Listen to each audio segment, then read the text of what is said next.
നമസ്കാരം. മന്ത്രി ഗണേഷ് കുമാർ എല്ലാവർക്കും അറിയാവുന്ന സുപരിചിതനായ, ഒരു വശത്ത് എല്ലാവരും സാധാരണക്കാരൻ വരെ ആരാധിച്ചു പോകുന്ന തരത്തിലുള്ള ഇടപെടൽ നടത്തുന്ന ഒരു MLA ആയിരുന്നു നമ്മുടെ ഗണേഷ് കുമാർ. ഇപ്പോൾ മന്ത്രിയാണ്, ഗതാഗത വകുപ്പ് മന്ത്രിയാണ്. പുള്ളിന്റെ കയ്യിൽ ഒരു ഭരണം നേരത്തെ കൊടുക്കേണ്ടതായിരുന്നു എന്നേ ഞാനിപ്പോൾ വിശ്വസിക്കുന്നത്. കാരണം വേറൊന്നുമല്ല, പുള്ളിന്റെ പ്ലാനിങ്ങുകളൊക്കെ നല്ല രീതിയിലുള്ള, ഉയർന്ന ചിന്തയിലുള്ള, അല്ലെങ്കിൽ നല്ല രീതിയിലുള്ള, എന്ന് വെച്ചാൽ നമ്മൾ സാധാരണക്കാർക്ക് ഉൾക്കൊള്ളാൻ പറ്റുന്ന തരത്തിലുള്ള ഓരോരോ പ്ലാനിങ്ങുകളാണ്. അത് വേറൊന്നുമല്ല, പുള്ളിന്റെ ലോകപരിചയം തന്നെയാണ്. വിദേശ രാജ്യങ്ങളിലൊക്കെ പോയി അവിടെയുള്ള സെറ്റപ്പുകൾ ഒക്കെ കണ്ടിട്ട് ഇതിന്റെ കുറച്ചെങ്കിലും നാട്ടിൽ ചെയ്യുക എന്ന് പറഞ്ഞ് ആഗ്രഹിക്കുന്ന നടക്കുന്ന ഒരാൾ തന്നെയാണ് നമ്മുടെ ഗണേഷ് കുമാർ, മന്ത്രി ഗണേഷ് കുമാർ.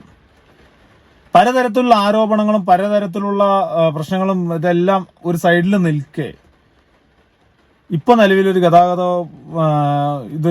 ഒരു സ്ഥാനം കൊടുത്ത ഒരു മന്ത്രിയാക്കി ഇപ്പൊ പുതുതായിട്ട് സത്യപ്രതിജ്ഞ ചെയ്ത മന്ത്രി ഗണേഷ് കുമാറിന്റെ ഇപ്പൊ കഴിഞ്ഞ ദിവസങ്ങളിൽ നടന്ന പത്രസമ്മേളനങ്ങളിൽ എങ്ങനെ KSRTCനെ ലാഭത്തിലാക്കാം, എങ്ങനെ ഒരാൾക്ക് ലൈസൻസ് കൊടുക്കാം, അങ്ങനെയുള്ള കുറെ ഇതിന് KSRTCന്റെ തന്നെ ലാഭത്തിലാക്കുന്ന പലതരത്തിലുള്ള ടൂറിസ്റ്റ് സൗകര്യങ്ങളും കാര്യങ്ങളെല്ലാം പുള്ളി വിവരിക്കുന്നത് കേട്ടപ്പോൾ നമ്മളിങ്ങനെ അന്തം വിട്ടുപോയി. ഈ ചങ്ങാതിന് നേരത്തെ മന്ത്രിയാക്കേണ്ടതായിരുന്നു. കൊടും ലാഭത്തിൽ ഒരിക്കലും ആവില്ല എന്നുള്ള കാര്യത്തിൽ 100% ഉറപ്പാണ്. പക്ഷേ ഒടിഞ്ഞു കിടത്തിന് ഒന്ന് നിവർത്തിവിട, അതിന് ഗണേഷ് കുമാറിനെ കൊണ്ട് സാധിക്കും, ഈ ഒരു മൈൻഡിൽ ഇറങ്ങിയ. പക്ഷെ വേറെയുള്ള മന്ത്രിമാരും കാര്യങ്ങളൊക്കെ പുള്ളിന്റെ ഇത്രയും ഒരു എല്ലാ രീതിയിലുള്ള നല്ല ഇടപെടൽ നടത്തിയിട്ട് നല്ലത് ചെയ്യുമ്പോൾ അപ്പുറത്തുള്ളവർക്ക് ഈ ക്രിമികടി ഉണ്ടാവുമല്ലോ. അപ്പോൾ പിന്നെ ചവിട്ടി താഴ്ത്താന്നുള്ള ലെവലിൽ ഈ മന്ത്രിനെ ചവിട്ടി താഴ്ത്തി കഴിഞ്ഞാൽ പിന്നെ പറഞ്ഞിട്ട് കാര്യമില്ല. രാഷ്ട്രീയമാണ്, ഏത് സമയത്തും മന്ത്രിസ്ഥാനം കിട്ടാൻ അത് സ്വാഭാവികമാണ്. പക്ഷേ ഇതാവണം ഒരു മന്ത്രി, അല്ലെങ്കിൽ ഈ പറയുന്ന വാക്കുകളിൽ കറക്റ്റ് സത്യങ്ങൾ ഉണ്ടായിരിക്കണം ഒരു മന്ത്രിക്ക്. അത് എത്ര പേർക്ക് ഉണ്ടാവും എന്നുള്ള കാര്യം എനിക്കറിയില്ല. പക്ഷെ എനിക്ക് പേഴ്സണലി ഗണേഷ് കുമാറിന്റെ എല്ലാ തരത്തിലുള്ള പ്രവർത്തനങ്ങളോടും ഞാൻ സാറ്റിസ്ഫൈഡ് ആണ്. കാരണം രാഷ്ട്രീയം വേറെ, ഇത് വേറെ. കാരണം രാഷ്ട്രീയത്തിൽ നിന്നുകൊണ്ട് തന്നെ പുള്ളി പ്രവർത്തിക്കുന്നത് ശരിയാണ്. ആരോപണങ്ങൾ ഒരു വശത്ത് ഉണ്ടെങ്കിൽ കൂടി സ്വന്തം നാട്ട് പത്തനാപുരത്ത് ചെയ്യുന്ന നല്ല കാര്യങ്ങളെ പ്രശംസിച്ചിട്ടേ മതിയാവുള്ളൂ. ഇപ്പൊ അത് കേരളം മൊത്തം ഇതിങ്ങനെ ആവണം പറഞ്ഞിട്ട് ഇപ്പൊ ഒരു മന്ത്രി വരെ ആയിരിക്കുകയാണ്. അതിന്റെ പറഞ്ഞ കുറച്ച് കാര്യങ്ങൾ, KSRTCയെ കുറിച്ച് പറഞ്ഞ കാര്യങ്ങളൊക്കെ അടിപൊളി ബ്രില്യൻ്റ് ആണ്. ഇത്രയും കാലം ഭരിച്ച ഒരു മന്ത്രിമാര് പോലും ഇത്രയും വ്യക്തമായിട്ട് പറഞ്ഞിട്ടില്ല. എനിക്ക് ഇത്രയും ഒരു എന്താ പറയാ, സ്റ്റഡി ആയിട്ടുള്ള കാര്യം പറഞ്ഞിട്ടില്ല. ലാസ്റ്റ് വന്ന ഗതാഗത വകുപ്പ് മന്ത്രി ചുമതല മാറ്റിയിട്ട് ചുമതല കൈമാറി ഇറങ്ങി പോകുന്ന സമയത്ത് ഒരിക്കലും KSRTCനെ ലാഭത്തിലാക്കാൻ പറ്റില്ല എന്ന് പറഞ്ഞിട്ടാണ് ഇറങ്ങിപ്പോയത്. അപ്പൊ പിന്നെ പറഞ്ഞിട്ട് കാര്യമില്ല. ഇനി ഈ മന്ത്രിനെ ചവിട്ടിത്താഴ്ത്താണ്ടിരുന്നാൽ മതി, അത്രേ ഉള്ളൂ. ഇനി കാരണം എല്ലാത്തിലും പോയി തന്റെ വകുപ്പിൽപ്പെട്ട എല്ലാ ഭാഗത്തും പോയിട്ട് കയ്യേറി ഇതിങ്ങനെയല്ല അങ്ങനെയാണ് പറഞ്ഞിട്ട് എല്ലാം കറക്റ്റ് പക്ക ആക്കുന്ന ഒരു മന്ത്രി ഇപ്പൊ നിലവിൽ കേരളത്തിലുണ്ടെങ്കിൽ അവനെ അടുത്ത സെക്കൻഡിൽ സ്ഥലം മാറ്റാൻ, അല്ലെങ്കിൽ ഈ മന്ത്രിസ്ഥാനത്തിന് മാറ്റാൻ വരെ ആൾക്കാരുണ്ട്. അപ്പൊ ലൈസൻസ് എടുക്കുന്ന കാര്യത്തിനെ കുറിച്ചും അത് സംസാരിക്കണ്ടായിരുന്നു. പിന്നെ വേറൊരു കാര്യം കൂടി പറയാനുള്ളത്, ഈ ഡ്രൈവിംഗ് ടെസ്റ്റിൽ പലർക്കും ഡ്രൈവിംഗ് അറിയാം, പാർക്കിംഗ് അറിയത്തില്ല. അതുകൊണ്ട് നമ്മൾ ഈ ആഴ്ച മുതൽ ഡ്രൈവിംഗ് ടെസ്റ്റ് കർശനമാണ്. നിങ്ങൾ പരാതിയൊന്നും പറയരുത്. ഡ്രൈവിംഗിന്റെ ലൈസൻസിന്റെ നമ്പർ കുറയ്ക്കും. നിങ്ങൾ തന്നെ വാർത്ത കൊടുക്കാറുണ്ട്, ഇന്ന അപകടം സംഭവിച്ചു, 2 പേര് മരിച്ചു, RTO വകുപ്പ് ലൈസൻസ് സസ്പെൻഡ് ചെയ്തിരിക്കുന്നു എന്ന് പറയും. ഒരു കാര്യമില്ല. കാരണം അവൻ വേണമെങ്കിൽ വേറെ സർട്ടിഫിക്കറ്റ് ലൈസൻസ് എടുക്കുന്ന കള്ളത്തരം കാണിക്കുന്നു, വേറെ എവിടെയെങ്കിലും വീട്. അതുകൊണ്ട് ലൈസൻസ് കൊടുക്കുന്നതിന് വളരെ സ്ട്രിക്റ്റ് ആയ പരിശോധന ആയിരിക്കും. ദിവസം 500 ലൈസൻസ് കൊടുത്ത് ഗിന്നസ് ബുക്കിൽ കയറാൻ ആഗ്രഹിക്കുന്നില്ല. ഗിന്നസ് ബുക്കിൽ കയറില്ല. ലൈസൻസ് പറഞ്ഞാൽ ലൈസൻസ് ആയിരിക്കണം. വണ്ടി തിരിച്ചിട്ട് ഓടിച്ചിട്ടൊന്നും കാര്യമില്ല. വണ്ടി പാർക്ക് ചെയ്ത് കാണിക്കണം, റിവേഴ്സ് കയറ്റി പാർക്ക് ചെയ്ത് കാണിക്കണം, കാർ പാർക്കിലേക്ക് ഇട്ട് കാണിക്കണം. ഞാൻ ഗൾഫിൽ പോയി ലൈസൻസ് എടുത്തിട്ടുള്ളതാണ്. ഇതെല്ലാം കാണിച്ചു കൊടുത്തിട്ടാണ് എടുത്തത്.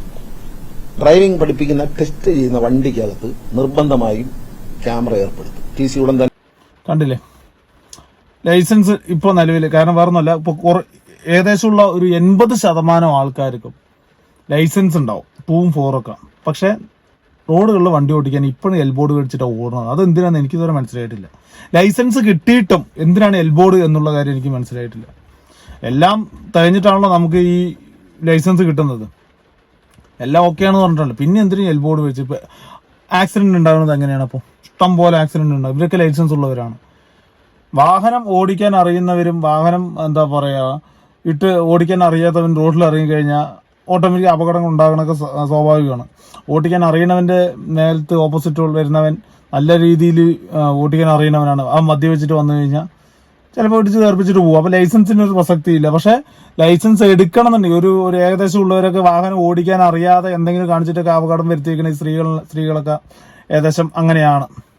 ബൈക്കിലൊക്കെ പോണ സമയത്ത് അത് എങ്ങനെയാണ് പോകേണ്ടത്, ഏകദേശം പോകേണ്ടെന്ന് പോലും ഇപ്പോഴും അറിയില്ല. നാട്ടു റോഡിലൊക്കെ വണ്ടി ഓഫാക്കി നിർത്തുന്ന ഒരു അവസ്ഥ വരെ ഉണ്ടായിട്ടുണ്ട്.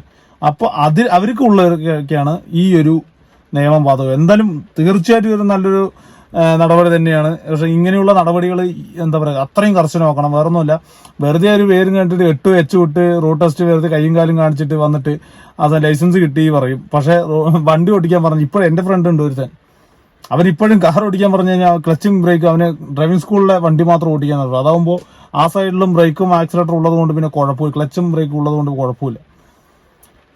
അതാണ് ആ ഒരു അവസ്ഥയിലോട്ട് മാറിക്കഴിഞ്ഞു. അപ്പോൾ അതുകൊണ്ട് ഇങ്ങനെയുള്ള കാര്യങ്ങളിലൊക്കെ ഭയങ്കര സ്ട്രിക്റ്റ് ആക്കണം.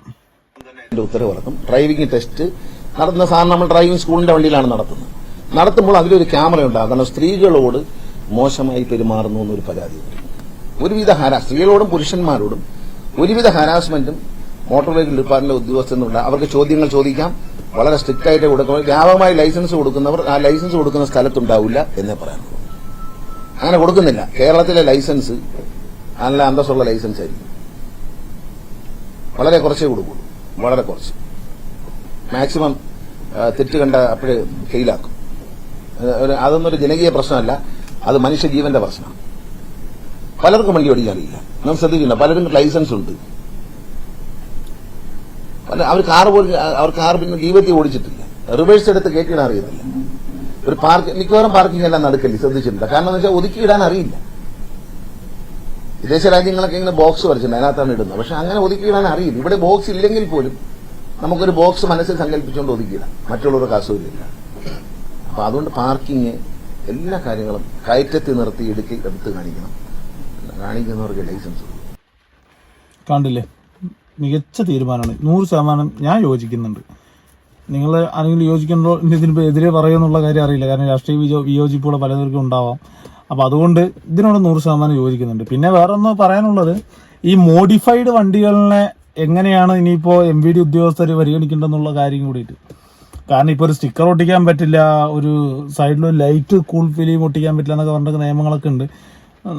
വണ്ടി ഇറങ്ങുമ്പോൾ എങ്ങനെയാണോ അങ്ങനെ തന്നെ. പക്ഷെ ഒരാൾക്ക് ഇപ്പൊ വിദേശ രാജ്യങ്ങളായാലും നമുക്ക് ഓടിക്കാൻ കംഫർട്ടബിൾ ആയിട്ട് എന്തൊക്കെ വേണമെന്നുള്ള കാര്യം അത് നമ്മൾ ഫിറ്റ് ചെയ്ത് കഴിഞ്ഞാൽ ഒരു പ്രശ്നമില്ല. പക്ഷെ ഇവിടെ അത് ഫിറ്റ് ചെയ്ത് കഴിഞ്ഞാൽ ഭയങ്കര രീതിയിലുള്ള പ്രശ്നങ്ങളാണ്. കാരണം ഓപ്പോസിറ്റ് വരുന്ന ഒരാൾക്ക് നമ്മുടെ വണ്ടി കണ്ടു കഴിഞ്ഞാൽ ശ്രദ്ധ പോവും, അതുകൊണ്ട് മോഡിഫൈ പറ്റില്ല എന്നൊക്കെ പറയുന്നത്. അപ്പോൾ അതുകൊണ്ട് മൊത്തത്തിൽ അങ്ങനെ വലിയൊരു മോഡിഫൈ വേണമെന്നൊന്നും പറയുന്നില്ല. പക്ഷെ മോഡിഫൈ ചെയ്യുന്നതിന്റെ ഒരു കാര്യങ്ങളും കൂടി കൊണ്ടുവന്നു കഴിഞ്ഞാൽ അത്രയും നല്ലതാണ്. ഇതിപ്പോ എല്ലാത്തിനും കൂടി പിടിയല്ല. കാരണം സ്റ്റിക്കർ പതിപ്പിക്കാൻ പറ്റില്ല പറഞ്ഞു. ഇപ്പൊ MVD എഴുതിയിരിക്കുന്ന വണ്ടിയിൽ വരെ സ്റ്റിക്കറാണ് ഒട്ടിച്ചിരിക്കുന്നത്. അപ്പൊ അതുകൊണ്ട് മന്ത്രി ആ ഒരു കാര്യത്തിലും കൂടി ഇടപെടും എന്നുള്ള കാര്യത്തിൽ നമ്മൾ വിശ്വസിക്കുന്നു. വേറൊന്നുമല്ല, ഈ KSRTC MVD ലൈസൻസ് ഇത് മാത്രമല്ല, മോഡിഫൈയും പിന്നെ വേറെ നിരത്തിലിറങ്ങുന്ന ആൾക്കാരിന്റെ പ്രശ്നങ്ങളും കൂടിയിട്ട് ഒന്ന് പരിഹരിച്ചാൽ നല്ലതായിരിക്കും എന്നേ പറയാനുള്ളൂ. എന്തായാലും മന്ത്രി ഗണേഷ് കുമാർ നമുക്ക് നല്ല രീതിയിലുള്ള ഒരു ഔട്ട്പുട്ട് തരും തന്നെ നമുക്ക് പ്രതീക്ഷിക്കാം. ഗതാഗതം നല്ലൊരു കൈയെടുത്തിട്ടുണ്ട്. KSRTC ഇനിയെങ്കിലും ഒന്ന് മെച്ചത്തിലാവട്ടെ. കാരണം ഇനി ചുരുങ്ങിയ കാലയളവിൽ കൊണ്ടുപോയിട്ട് മന്ത്രിയാക്കിയിട്ട് ഇനിയിപ്പോൾ ഈ കാലയളവിൽ പോയിട്ട് എന്ത് ചെയ്യുന്നുള്ള കാര്യത്തിലാണ്. ഇപ്പോൾ എല്ലാം തുടങ്ങി വെക്കാം. ഇനി ചിലപ്പോൾ അടുത്ത പ്രാവശ്യമായിരിക്കും ചിലപ്പോൾ ഇതെല്ലാം പ്രാവർത്തികമാകാൻ പോകുന്നത്. പെട്ടെന്നൊരു ദിവസം വന്നിട്ട് ഒന്നും തന്നെ മാറാൻ പോകുന്നില്ല. ചെറിയ ചെറിയ മാറ്റങ്ങൾ അവിടെയും ഇവിടെ വരുത്തി വെച്ച അടുത്ത പ്രാവശ്യത്തേക്ക് അതാണ്. ഇപ്പോൾ ഒന്ന് വിത്ത് പാകിയിട്ട് കഴിഞ്ഞാൽ അത് മുളച്ചോളും അടുത്ത പ്രാവശ്യത്തേക്ക്. അതേ സിസ്റ്റം ആണെന്നുണ്ടെങ്കിൽ അതിന് നല്ലൊരു മന്ത്രി വേണം. വിവരവും വെളിവും വെക്കാനുള്ളൊരു മന്ത്രി ഓരോരോ സെക്ഷനിൽ വേണം എന്നാണ് എൻ്റെ ഒരു അഭിപ്രായം. അതേപോലെ തന്നെ ഇങ്ങനെയുള്ള ചെറിയ ചെറിയ കാര്യങ്ങളൊന്ന് പരിഗണിച്ചു കഴിഞ്ഞാൽ സാധാരണക്കാരൻ നിരത്തിലിറങ്ങുമ്പോൾ പേടിക്കാതെ ഇറങ്ങായിരുന്നു എന്നേ പറയാനുള്ളൂ.